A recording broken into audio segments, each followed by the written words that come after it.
Hello, everybody. Welcome back to our platform, Connecting Parents and Educators in the Early Years. My name is Pavla Gariboli, and I have got on the screen. I'm Akbar. Thank you for joining us.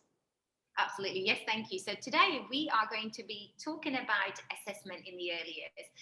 Assessment is quite a buzzword in the early years, isn't that right, Ari? And we just want to make sure that it's used in a right way, from the right perspective, because assessment is very much attached to a paperwork, and we know what paperwork is causing to us teachers in the early years. It's taking us away from the children, and we actually want to go back to having that floor time, those amazing interactions with the children, and then just discuss how we can utilize the assessments during those magical moments with our children.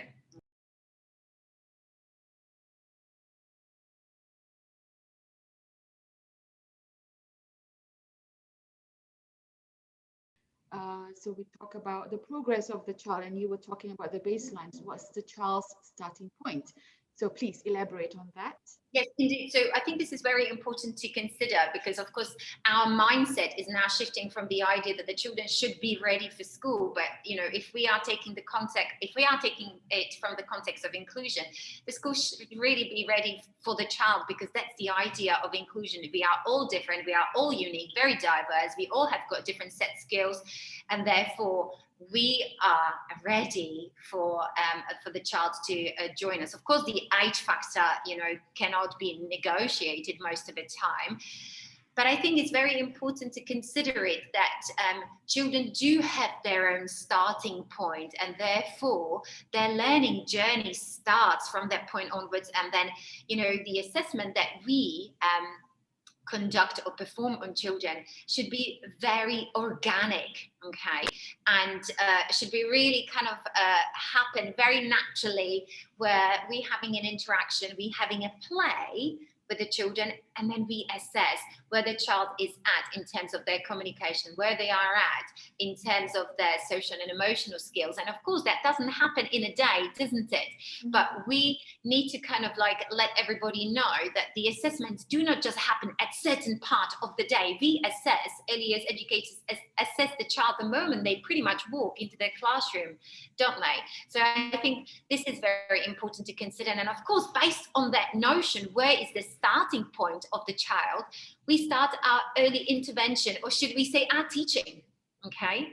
Because that's how we really need to consider that intervention, that high quality teaching, differentiating and, extending the learning for children according to their needs. And then what really is important at that stage as well, that the children are part of this process. Okay, so the learning process never really stops. And then we're not chasing the outcome. We are constantly in the process of learning, okay? So when the child achieves something, there is an opportunity to celebrate, and then also opportunity to figure out what's next. Where are we going to take the learning next? What direction? Mm-hmm. Absolutely. I think I would like to add a little bit on the context of COVID-19 pandemic. Sometimes I think you might have heard of, children have lost learning, and there's even talk of having a summer catch-up school. I think we have to acknowledge that, times are different now, and instead of feeling pressurized or the tension, trying to pretend everything is normal and get back on track, I think we have to be quite realistic and to embrace that the times are different and we need to adapt. So Absolutely. We talked about assessment, some children are studying at home, some children are coming to school, and then sometimes there's lockdown, and there's so many transition and changes for children. You have lost learning, for example. So I think the baseline, what's the child's starting point, is so important, and we need to, like you said, assess continuously. That the child's starting point last month and this month might be different, because in between there might be some changes in their mode of learning, from at home going to school and then maybe lockdown and they're studying at home again. And so the child starting point is so important for us to keep in mind, that we need to continuously assess. Last month and this month might be completely different. So we should not have an idea of this is where they should be at this month, that month, and so on. But what's the child starting point? Let's work with that. And usually we assess the children, but how do we get children's involvement in that process? And that is really important. This is where the interactions are very important, aren't they? We tend to be, in the past, I remember days, maybe I was that teacher as well, overwhelming. We all were at some point. We are trying to find our way as young teachers, yes. Indeed, we were overwhelming children with questioning. The questions around learning, they need to be very meaningful, aren't they? Or shouldn't they? They really need to be meaningful. And those questions, they need to be like a stairs to bring the child onto that next step, pretty much effortlessly, without any effort whatsoever. Okay, so it's like we scaffolding the learning on those next steps together. And those child, or we need to be really modeling what is the reflection like, or what should really happen through those processes of reflection. Well, let's have a look, and then what do you think, and things like that. Yes. We get children to think about their learning, their own learning, and that's how we empower the children. Yeah, and to know that, to celebrate efforts more than achievements, because I think it's usually, children are praised, or you give feedback to parents to say the child has achieved these milestones, and the child is still, sometimes, I still do hear conversations about children struggling, and I must say, I hate the word struggling. Children are not struggling. They are learning. They are trying. They're putting in the efforts. I mean, how would you feel if you're learning a new skill for the first time, maybe to ride a horse, and someone say, you're struggling, but if it says, wow, but you're trying, well done, you're being brave, and so on. You see how you change the tone? So I think, when in the process of involving the child to think about their own learning, we need to celebrate the efforts, even when we talk to parents, perhaps, or even when parents share with teachers. Let's try to, frame it in a positive manner, saying that the child is trying. We celebrate the efforts instead of just, like you said, chasing that outcome. So say, has the child achieved these milestones? We have to have a different way of looking at learning. I thought of something really actually quite interesting and funny, because obviously we are, I am a mother, I've got 3 children, and remember those steps when the child was taking the first step. Okay, so my 2 sons and my daughter, and never ever would I ever think, oh God, she or he is struggling. No, we were constantly cheering them on, and no matter how many times they slapped themselves on the floor, there was no kind of ever kind of discouragement. You know what? You should take a break today because you have tried and it's enough now. No, there's constant cheering forward, isn't there? Yes, exactly. And then, although there is an element of struggle, which we now really appreciate, because that is the type of learning that we really want, because that's what really fires our brain, doesn't it? Absolutely. Okay. Yes. This is exactly what we need. Exactly. On the practitioner's perception, or we sometimes call it judgment. Yeah. So of course, we need to have a solid knowledge of child development. Okay. And of course, this is not static, it's ever evolving, because, for example, neuroscience research tells us something new about child development. So even though we have studied it as part of our teacher education, we should still continuously read and keep up to date with the latest published research or studies on child development. So I think we need to, firstly, of course, we need that foundation before we can assess. We need that foundation. So I think it's both parents and teachers should have a discussion about child development, so that you're on the same page, you have a similar understanding.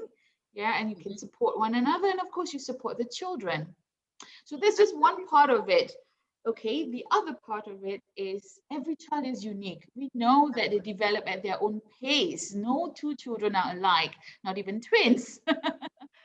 So we have to build an image of that unique child together with the parents, because you only see what happens in school or nursery, but parents spend time with them at the weekends, and you want to build a robust picture. So definitely you need to say who is the child, like you mentioned just now. We just need to have that curiosity to find out who is the child. Sometimes if you observe children playing with the same toys, they're going to play differently. It's always interesting just observing them and trying to find out what is this child thinking, and the child is thinking differently from the other child, and that helps you to build the image of the individual child. So I think in terms of judgment, it's not just about what's in the textbooks, but it's also from real life to observe the children, that unique child, the second part.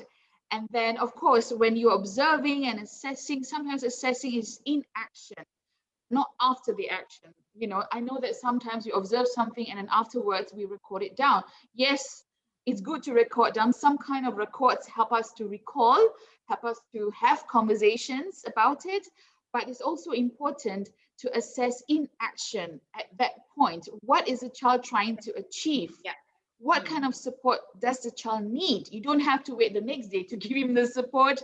You can reflect in the moment and you can respond in the moment. And I just also wanted to basically mention that although we do have obviously solid understanding of child development, we should not be also afraid to kind of like see, not every child will have that kind of like very steady kind of like progress as we would expect. We now need to be more embracing the idea of neurodiversity, that some of the children's kind of developmental profiles is very spiky, okay? And therefore this is where all the differentiation must be coming, all at once, because yes, children will be maybe not quite ready for this, but they will be ready for this, so they can come back to this.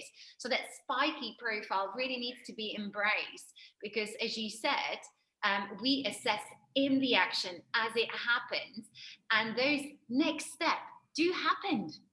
Okay, sometimes we tend to be as educators preoccupied. So what is the child's next step? And we miss it that we actually already did those next steps, or the child already moved yes, on those next steps. And the next day they come with a new agenda.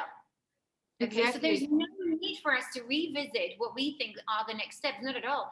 And we need to give that autonomy of learning, back to children again, because again, they are the guide with their interest and with their own personal trajectory. So yeah, this is what I just wanted to add to this. Yes, absolutely. Spot on. Okay, so this brings us to the next point on paperwork, because every time you hear assessment, there's a huge discussion around paperwork.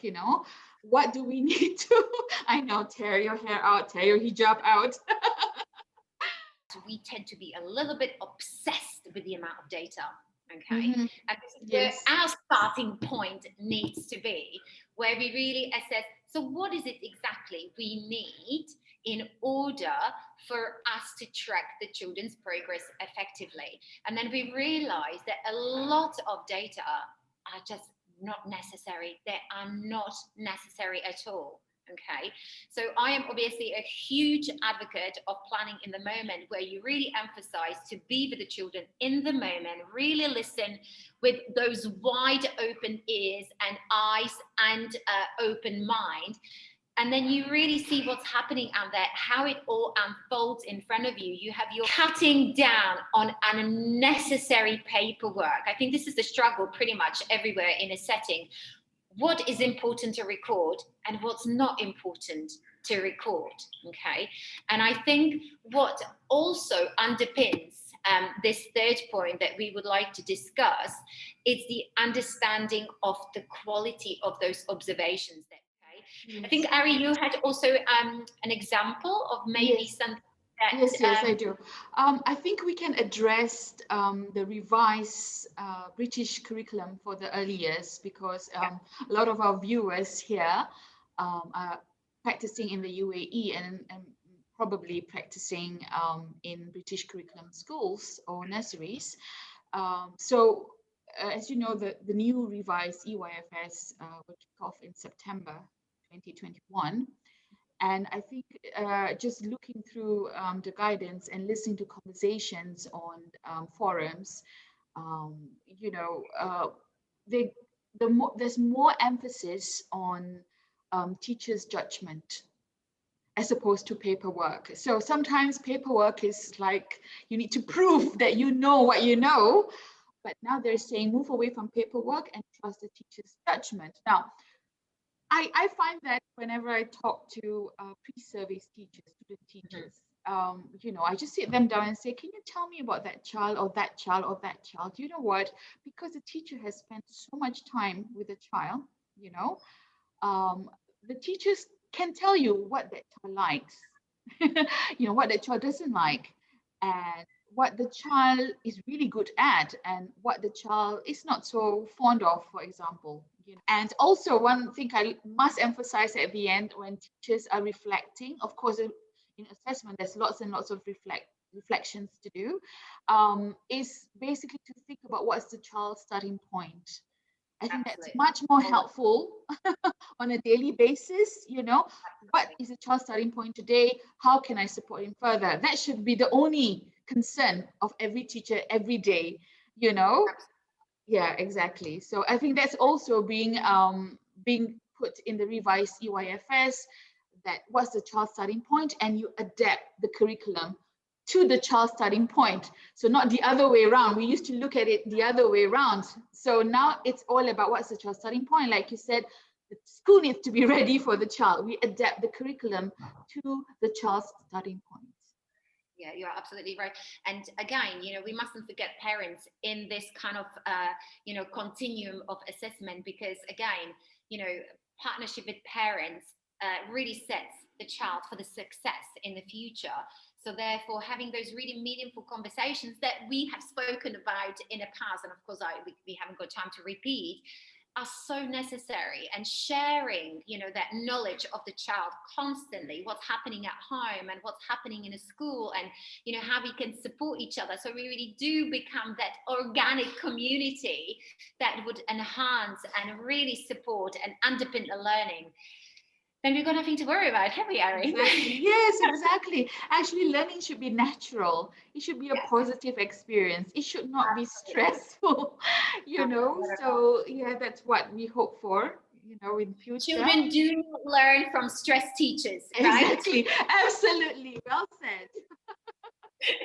Okay, so I think final note, we need to mention that we would like people, you know, to invite other people to these conversations so we can share these talks with as many educators out there. We obviously would love comments from the wide community, how these conversations impact their practice, their thinking, their learning, hopefully, and their interactions with children, parents, and obviously, you know, the leadership wherever they are working. So that would be really great. We will be really grateful, isn't it? Yes, absolutely. Please invite us, invite your friends to join us, to join our Facebook group, and to also subscribe to our YouTube channel.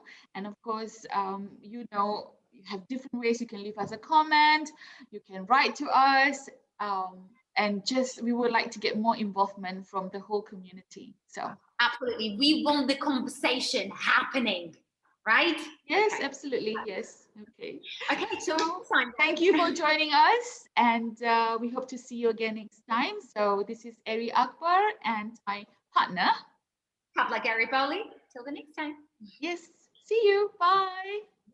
Bye-bye.